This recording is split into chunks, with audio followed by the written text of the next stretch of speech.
주 예수 그리스도의 존귀하신 이름으로 10월 4일 아침 예배를 전능하신 하나님 앞에 기도함으로 드리시겠습니다. 기도하시겠습니다. 하나님 아버지 감사합니다. 오늘도 이 아침에 주님 앞에 예배하게 하시고 이 시간을 통해 하나님의 말씀을 묵상하게 하시니 감사합니다.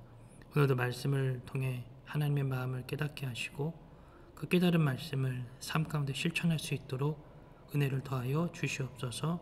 이 시간을 인도해 주심에 감사드리며 예수님의 이름으로 기도하옵나이다. 아멘. 우리 말씀 보도록 하겠습니다. 마태복음 26장 47절에서 56절까지의 말씀입니다. 마태복음 26장 47절에서 56절 말씀. 말씀하실 때에 12 중에 하나인 유다가 왔는데 대제사장들과 백성의 장로들에게 파송된 큰 무리가 칼과 몽치를 가지고 그와 함께 하였더라. 예수를 파는 자가 그들에게 군호를 짜 이르되 내가 입맞추는 자가 그이니 그를 잡으라 한지라. 곧 예수께 나와 랍비여 안녕하시옵니까 하고 입을 맞추니 예수께서 이르시되 친구여 네가 무엇을 하려고 왔는지 행하라 하신대 이에 그들이 나와 예수께 손을 대어 잡는지라. 예수와 함께 있던 자 중에 하나가 손을 펴 칼을 빼어 대제사장의 종을 쳐 그 귀를 떨어뜨리니 이에 예수께서 이르시되 내 칼을 도로 칼집에 꽂으라. 칼을 가지는 자는 다 칼로 망하느니라. 너는 내가 내 아버지께 구하여 지금 12군단 더 되는 천사를 보내시게 할 줄을 할 수 없는 줄로 아느냐. 내가 만일 그렇게 하면 이런 일이 있으리라 한 성경이 어떻게 이루어지겠느냐 하시더라. 그때 예수께서 무리에게 말씀하시되 너희가 강도를 잡는 것 같이 칼과 몽치를 가지고 나를 잡으러 나왔느냐. 내가 날마다 성전에 앉아 가르쳤으되 너희가 나를 잡지 아니하였도다. 그러나 이렇게 된 것은 다 선지자들의 글을 이루려 함이니라 하시더라. 이에 제자들이 다 예수를 버리고 도망하니라. 아멘. 네, 오늘은 마태복음 26장 47절에서 56절의 말씀으로 함께 은혜를 나누도록 하겠습니다. 오늘 이 마태복음 26장 47절에는 이제 예수님께서 잡히시는 장면이 나옵니다. 가룟 유다는 은 30에 이 예수님을 대제사장들에게 팔아 넘길 계획을 가졌었죠. 그리고 겟세마네 동산에서 기도하고 계셨던 그 예수님을 오늘 체포하러 옵니다. 근데 이 가룟 유다가 체포하러 왔을 때 그가 얼마만큼 예수님을 강하게 체포하려고 했는지 그 구성원이 보이는데 47절에 보니까 말씀하실 때 12 중에 하나인 유다가 왔는데 대제사장들과 백성의 장로들에게서 파송된 큰 무리라고 성경 기록합니다. 큰 무리래요. 큰 무리가 칼과 몽치를 가지고 함께 왔더라. 예수님 한 분 잡으러 오는데 큰 무리가 동원됐다라고 성경은 기록합니다. 여러분 예수님이 어떤 무슨 무술가도 아니고 예수님이 뭐 총을 가지고 계셨던 분도 아닌데 이 가룟 유다는 예수님을 잡으러 오는데 아주 큰 무리, 많은 무리를 데리고 왔다라고 성경은 기록합니다. 그만큼 가룟 유다가 예수님을 대했던 그동안에 예수님을 바라봤던 모습들은 분명 어떤 부분에서는 신인 부분도 있었어요. 그리고 예수님을 바라봤을 때 병자를 고치고 기적도 일으키는 그런 모습을 보면서 예수님에 대한 두려워하는 마음도 있었을 것입니다. 근데 이 가룟 유다는 그동안의 예수님의 모습을 보면서도 큰 무리가 필요했을 것이라고 아마 생각도 했었을 거예요. 그리고 대제사장들과 함께 했었던 오늘 이 사람들을 보면 예수 한 사람을 잡기 위해서 많은 무리가 동원되어져야 예수님을 충분히 잡을 수 있다라고 아마 생각했던 것 같습니다. 그만큼 예수님을 잡는 것이 그들에게서는 엄청난 일이었고 예수님을 잡으면 또 다른 민심이 일어날까 두려워하기도 했기 때문에 어찌됐든 이렇게 많은 무리들을 데리고 갔습니다. 여기에서는 로마 군사도 있었을 것입니다. 48절 보니까 예수를 파는 자가 그들에게 군호를 짜서 이르되 내가 입맞추는 자가 그이니 그를 잡으라 한지라. 군호를 짰다라고 하는 것은 본인들이 그 저녁에 밤늦게 잡으러 왔으니까 서로 사인을 주고받은 거예요. 그 사인이 뭐냐면 49절에 보는 것처럼 예수께서 나와 랍비여 안녕하시옵니까 하고 입을 맞추니 여기서 입을 맞췄다라는 거예요. 입을 맞추면서 그들에게 사인을 보낸 것입니다. 내가 입 맞추는 자가 예수니까 그를 체포하면 된다. 근데 입을 맞춘다라고 하는 이 표현도 그동안 가룟 유다가 예수 그리스도를 따라오면서 입을 맞추는 이 모든 과정은 사실 그동안 가룟 유다는 어찌됐든 선생님으로 스승으로 섬겨왔었는데 이 부분은 완전히 배도한다라고 하는 의미의 입맞춤이었던 것입니다. 그만큼 예수님에 대해서 이제는 나는 당신을 따르지 않겠습니다라고 결단을 내리게 되는 것이죠. 여러분 다른 복음서에 보면 가룟 유다의 마음에 사탄이 들어갔다라고 표현을 하고 있습니다. 사탄이 예수를 팔려고 하는 생각을 머릿속에 집어넣었다라는 거예요. 이건 우리들이 그동안 예수 그리스도로 따라가는 마음도 있지만 그 마음을 완전히 바꿔서 나는 이제 예수를 따르지 않을 거야 라고 하는 이 헛된 망상적 마음을 품게 한다라는 것이죠. 여러분 마귀는 바로 이러한 존재입니다. 어느 순간 내가 예수를 잘 따라가고 있다가도 어느 부분 하나 때문에 어느 문제 하나 때문에 내가 예수님을 신뢰하지 못하겠어 라고 하는 마음을 언제든 우리는 가질 수 있다는 거예요. 그래서 이것이 획 돌아섬으로써 우리들이 하나님을 저버리게 되는 그런 상태까지 이르게 된다라는 것을 말해주고 있습니다. 그러니 우리의 마음을 지키는 건 상당히 중요합니다. 이 마음을 지킴으로써 하나님 앞에 나아가는 거룩한 그리스도인 되기를 주의 이름으로 축복합니다. 50절을 계속해서 보면 예수님이 이렇게 말씀하세요. 예수께서 이르시되 친구여 네가 무엇을 하려고 왔는지 행하라 하신데 이에 그들이 나와 예수께 손을 대어 잡는지라. 예수님은 가룟 유다가 무엇을 할지를 알고 계셨습니다. 그에게 너가 해야 할 일을 해라 라고 이렇게 말씀을 하시죠.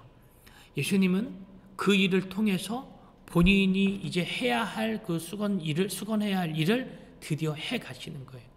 어저께 보았던 것처럼 예수님은 피땀 흘려서 정말 극심한 스트레스 속에 이 십자가형을 피하고 싶어 하셨습니다. 그게 예수님의 본 마음이셨어요. 그러나 끝까지 기도하시면서 하나님께 기도하시면서 하나님의 뜻이 그것이 아니라는 것을 예수님은 아십니다. 그리고 예수님 본인이 십자가를 짊어지기로 결단하시는 것이죠. 그런 과정에서 이 부분을 본다라면 예수님의 본인 자체가 이것을 이 자신의 이 현재 상태를 그들에게 내어줬다라고 하는 표현이 맞는 것입니다. 예수님은 안 잡히실 수 있으세요. 예수님은 충분히 그 자리와 그 위치를 떠나실 수도 있습니다. 피하실 수도 있습니다. 그러나 예수님은 왜 이렇게 십자가를 짊어지시는 이 사건을 계속해서 고대하고 오셨는가? 그렇게 본인도 힘드시면서 말입니다. 그건 우리가 마지막 부분에서 살펴볼 수 있는데요. 54절과 56절 말씀입니다. 54절과 56절. 54절 말씀 먼저 읽겠습니다. 시작. 내가 만일 그렇게 하면 이런 일이 있으리라 한 성경이 어떻게 이루어지겠느냐 하시더라.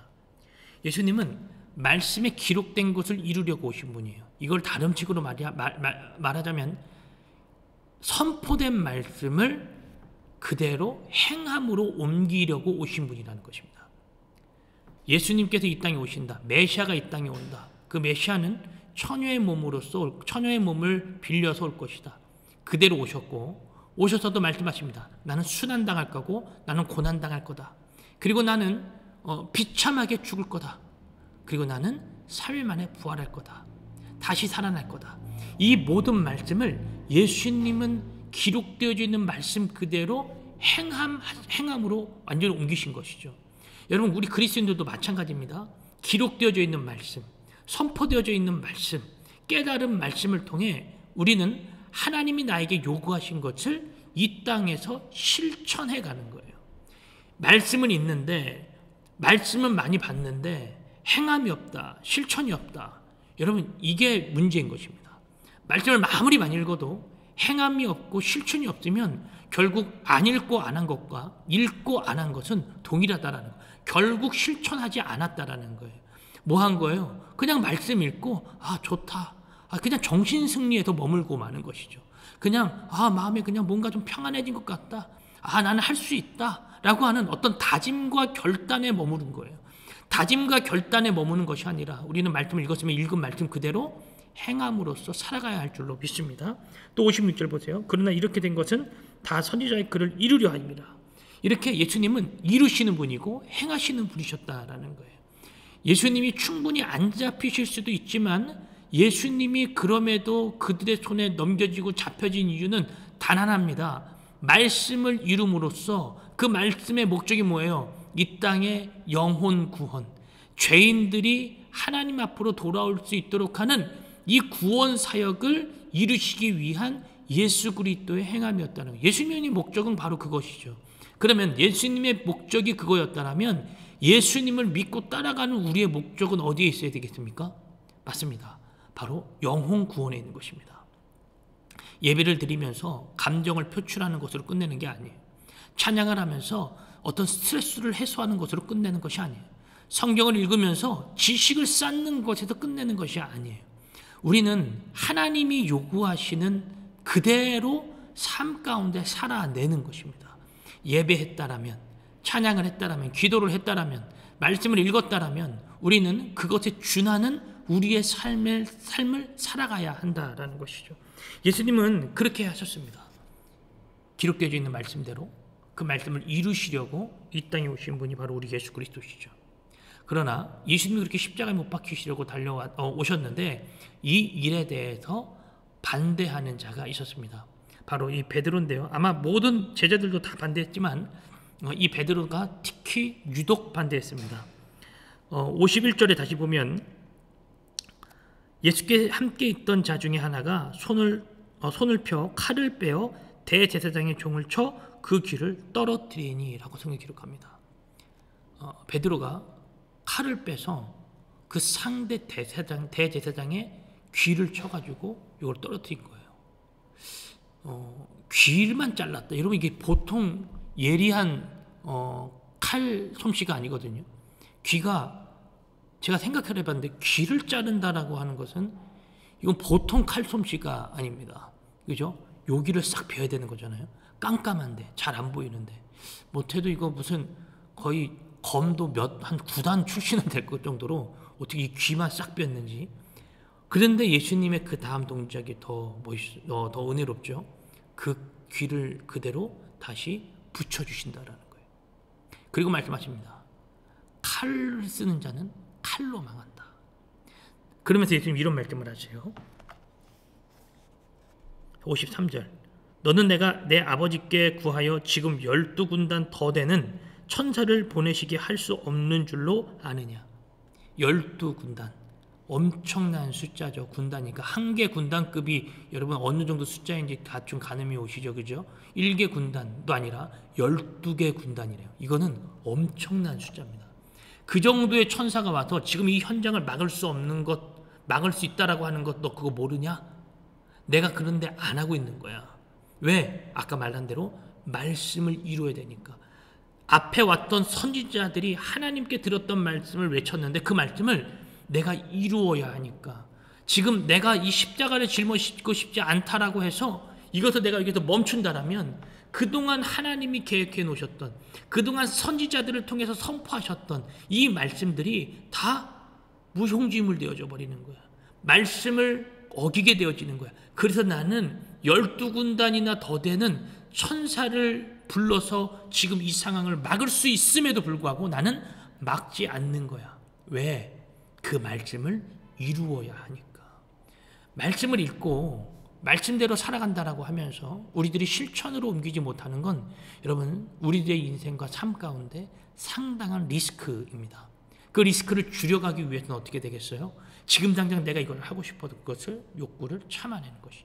하나님의 말씀대로 하나님의 뜻대로 이 욕구를 참아내면서 하나님이 요구하셨던 그 말씀을 이루어내는 것, 이루어드리는 것, 결국 그것까지 나아가는 것이 우리 그리스도인들이 해야 할 거룩한 사명인 줄로 믿습니다. 그러니까 묵상이 끝나면 어떤 말씀을 읽는 것이 끝나면 끝나는 것으로 덮어두고 내일 또 읽어야지가 아니고 읽었던 말씀을 삶으로까지 연결해 가는 것이 묵상의 끝인 거예요. 말씀을 읽고 덮는 것이 아니라 읽고 묵상하여 적용점을 갖고 실천해내는 것이 우리 그리스도인들의 삶인 줄로 믿습니다. 말씀을 마무리하려고 합니다. 예수님의 목적은 오직 단 하나입니다. 말씀대로 살아가시고 말씀 그대로 이루시기 위해서 이 땅에 오셨다는 것.